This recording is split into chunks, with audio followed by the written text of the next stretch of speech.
Hello, Joshua. I understand that you are experiencing shoulder pain. I would like to ask you a few questions to better understand what's going on. Can you tell me exactly when the pain started and if it came or suddenly or gradually? Can you point to where the pain is located? Does the pain radiate into your neck, back, chest, or down in your arm? How would you describe the pain? As a sharp, aching, burning, stabbing, um, or aching? On the scale 0 to 10, with 10 being the worst pain imaginable, how you will rate it? What makes the pain worse or better? Does it worsen when you lifting, move, reaching overhead, or certain movements? Have you noticed any weakness, numbness, tingling, swelling, redness, or decreased range of motion? Have you had any recent injury, fall, trauma, repetitive movements, or an unusual activity at work? Since you work as a welder, did you spend a long time using your arms overhead? Have you tried any medications, ice, heat, or other treatments, and have they helped? Now, based on the information provided by my primary differential diagnosis is a rotator cuff tendinopathy or rotator cuff strain.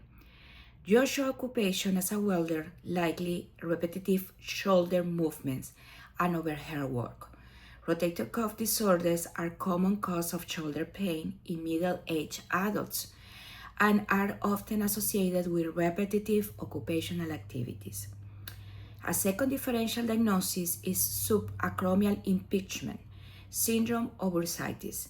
Repetitive shoulder use can cause inflammation of the supracromial bursa and surrounding structures, resulting in pain that worsens with shoulder movement, particularly overhead activities. My additional diagnosis to consider can be include acromioclavicular joint injury Joshua, adhesive capsulitis, cervical radiculopathy, and less commonly referred cardiac pain if concerning symptoms are identified but you know shortness of breath or you don't have palpitations. Further evaluations should be included through medical musculoskeletal examination of the shoulder, and I would like to assess through inspection, palpation, active and passive range of motion, also the strength testing, and perform special tests such as the near impingement test, Hawkins-Kennedy test, and EPTI-CAN test. These maneuvers help evaluate for rotator cuff pathology and impingement syndromes. At this stage, is not immediately required if there is no significant trauma or neurological deficits.